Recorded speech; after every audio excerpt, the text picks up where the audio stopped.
of the key to getting Blake I going? wish I had the answer to give you the exact key, but it was good that he got going. It was, we kept a similar routine as far as what days he kicked and that sort of stuff, and we just continued to try to work at it and, did a couple extra drills and film study sessions, and by some drills we, going through we call dry kicks where he actually didn't kick the ball, and so just really putting an emphasis on it and continuing to do that. So it was good to see it go through the uprights for him. Did you uncover anything in the film study work with him that helped him out? Yeah, I think that, there's, when he was walking the ball off when the ball was in certain areas, and we're just talking about like a couple inches that we thought that, we just needed to maybe be more consistent with, and how he kind of drew his line, and whether the ball's on the right or left hash, like the angle that may change, and we're just talking a little bit. So I think it was productive for him, and, continuing to work at it. And so I'm, it's always good and positive reinforcement, like when you're really working your butt off at something and then you go see the results. So I was happy for him. I'm happy for us. We needed that, and hopefully we continue that going forward. Where's the idea of kind of blacking out the video screen come in? I don't know. I don't have an answer for you on that one. Was anything like related to how they're kind of like legislating like the spots, like being more, I don't know, thinking about like how where they're spotting the ball at? Yeah, I think a little bit, and I think a little bit of that, and that's kind of what we worked on, is like when the ball is always snapped from the line, where his footwork and where he walks it off and everything was the same. And now when it was kind of like halfway in between, there was no physical line for where he was putting his foot. So that was part of the things that we worked on in the dry runs and stuff like that, of just making that part become consistent for us. What's your evaluation of the punting game so far? It feels like Kai's been a little up and down, maybe. Yeah, I think that's a great evaluation of it. There's been some up and down, and it's like with, any young players, we want more ups than downs. So like the first one in the game, he mishits it, and that, obviously that wasn't a good punt or what we were trying to do there. We missed an opportunity to pin them inside the 10 and make them go the long way.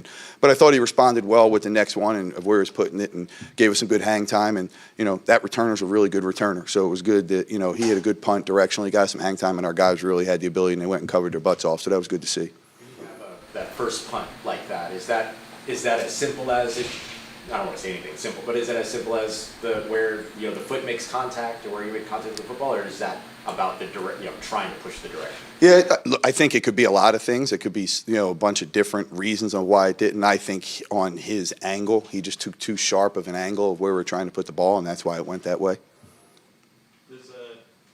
Anecdotally at least, I feel like Soldier Field is kind of known for being a tough place for kickers, especially. Is there any sort of rankings in your own personal view of this, of like just tough places to kick the ball and turf and all that? Yeah, I've never thought of it as far as like just rankings. To me, it's more about the conditions than it is the stadium. So it could be any stadium, depending on how windy it is, or is it raining, and what's the field surface like could play into it. So those sorts of things that you just have to work through. And that's the life of being a punter or a kicker in this league, is when you have to go play different places and you don't get to control what the weather's going to be like. And so we just have to take advantage of it and embrace the opportunity and go perform in it. Fortunately, we have some grass fields here that we're able to do, and you're able to do some wet ball drills and stuff like that to prepare for weather if it is raining throughout the game. But we're looking forward to the challenge. Maybe a dumb question: is there some uniformity to the two grass playing surfaces? I mean, grass down here is different than grass in the Midwest.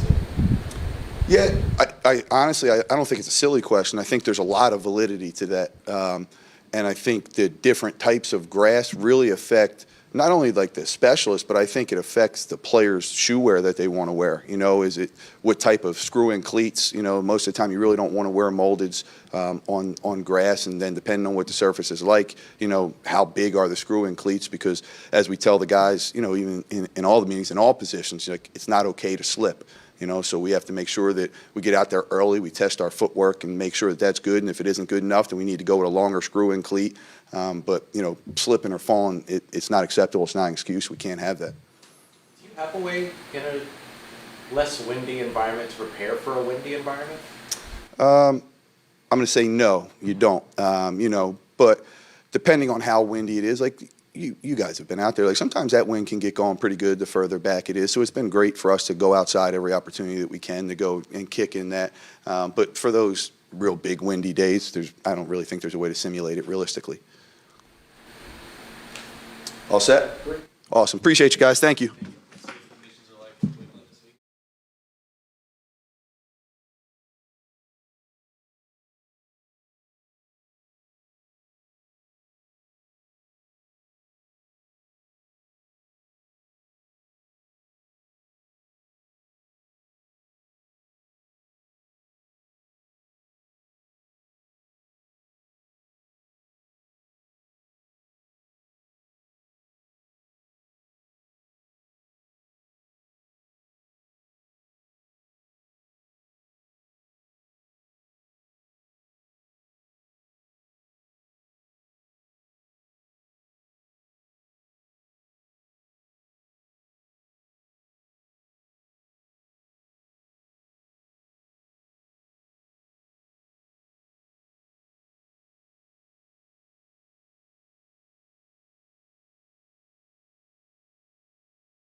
A little trend around the NFL with blitz percentages ticking up in red zone situations where defenses are blitzing a little bit more than their standard in the red zone. What's the advantage of blitzing in the red zone if you have a thought on that?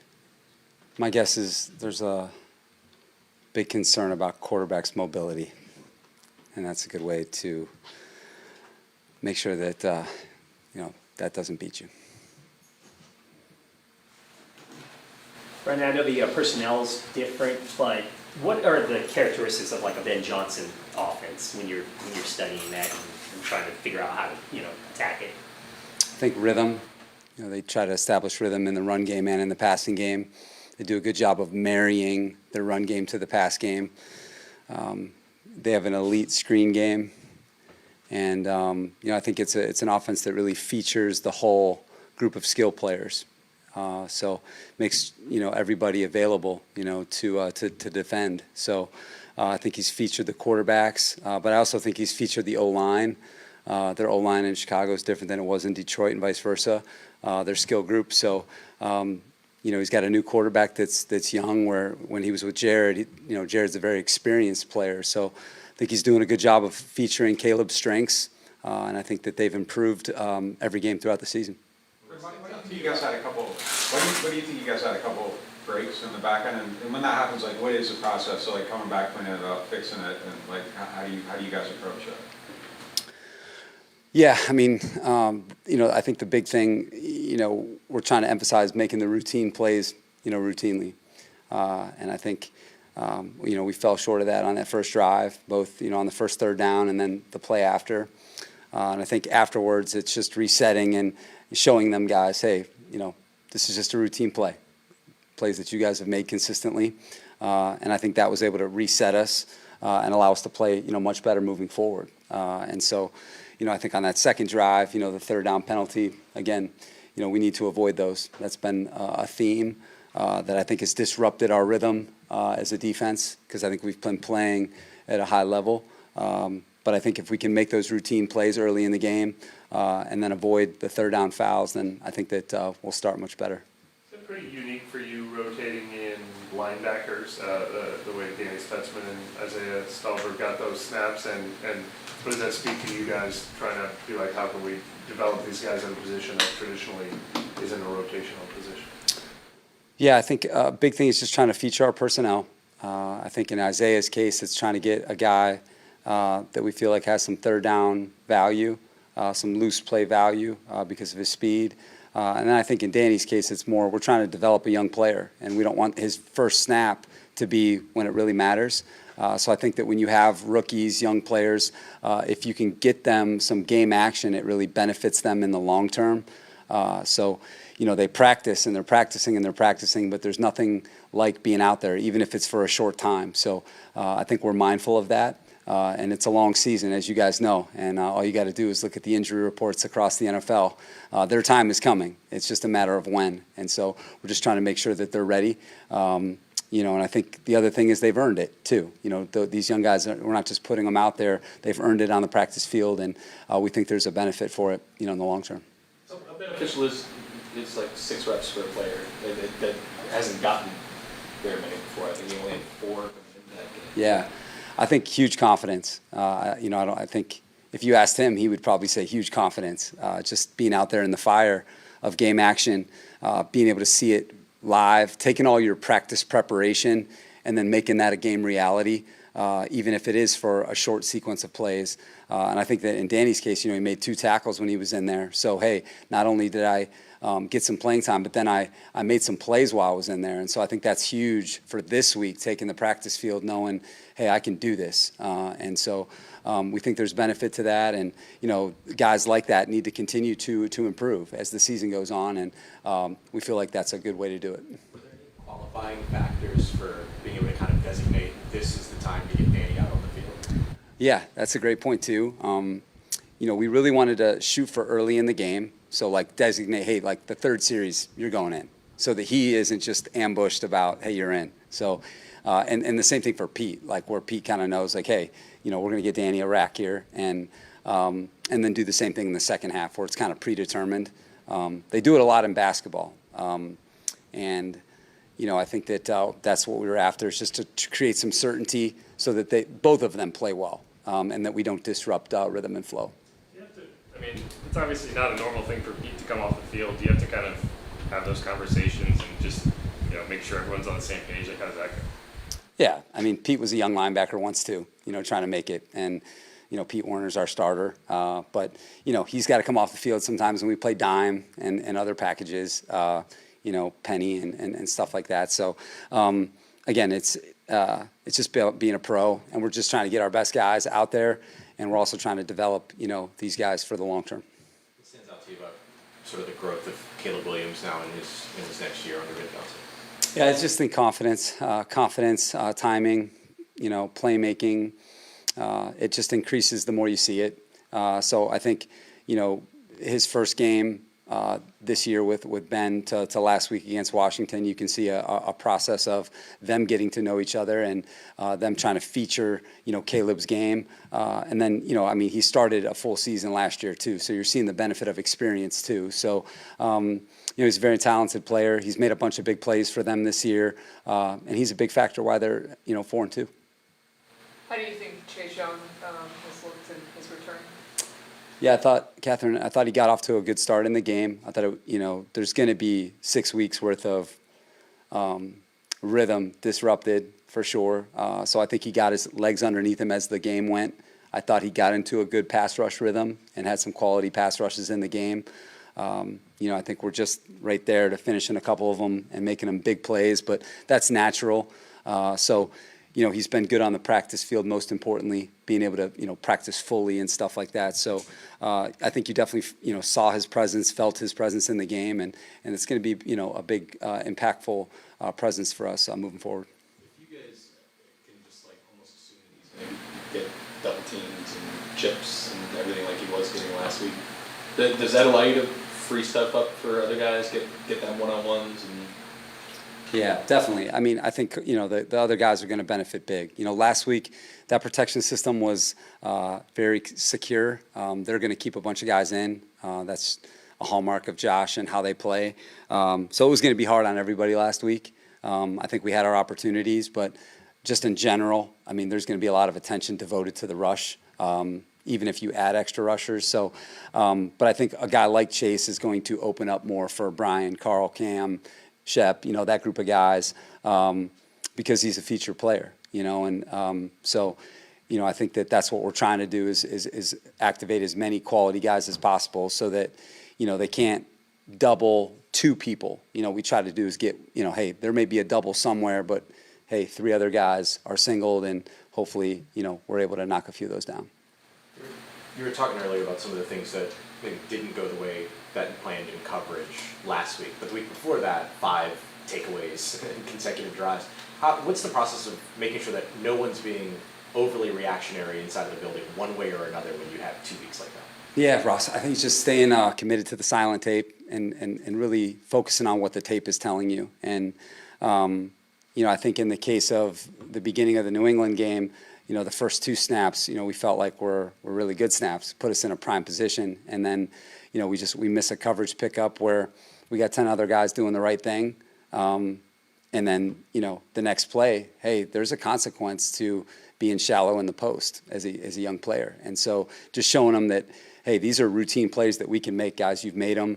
And then I think when we reset after that, we got into a much better rhythm as a team. And as I said, hopefully, as we continue to play more together, some of those rough, those valleys, some of those, plateaus, we can smooth them out. And I think our guys are seeing that. Just, hey, you focus on your assignment, play the right technique, and then trust, your 10 partners to do their part, and then this scheme will work for you. And all of a sudden, those plays that you're trying to make, they will come to you instead of you trying to force some things to happen. How do you assess kind of the contested catch situations where I think there was 2 or 3 where it seemed like really good coverage, but the ball somehow got in there anyway? Like, do you kind of have to take the good out of that? And absolutely, 100%. Yeah, have to.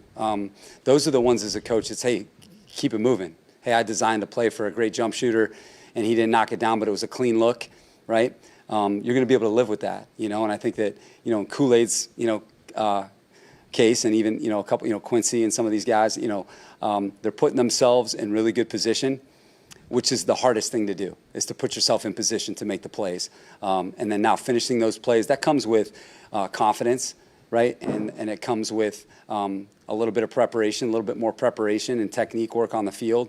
But being there in those tightly contested situations, we're going to take our guy more often than not. And those guys, as the season goes on, they're going to knock those down for us, and those are going to turn into big plays for our defense. And so, especially when they're at the beginning, that's when you got to stay with them and coach them through some of those and keep it moving. Because I think as a coach, you can live with those. Those bang plays, that's part about playing defense in the NFL. And and they're going to make a lot more of them as we get going.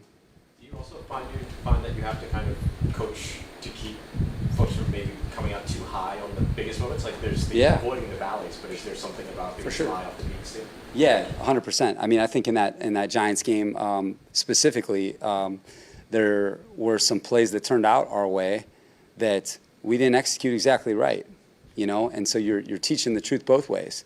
And then there's some plays that maybe didn't go how we wanted them to, that we felt like we played pretty well, like those contested catch situations. That 3rd and 9 at the end of the game, Kool-Aid's all over them, and man, we executed our play perfectly. They made a good throw and catch, a perfect throw and catch, to beat a really good play call that was executed at a high level. So, those are the ones that you don't love to lose, and we all left that field crushed about it, but I think there's a lot of positives moving forward, that our guys are right there in the fight, and against some, real quality on the other side. So we just got to stay together, stay the course, and good things will come. All right, guys. Take care. See you guys.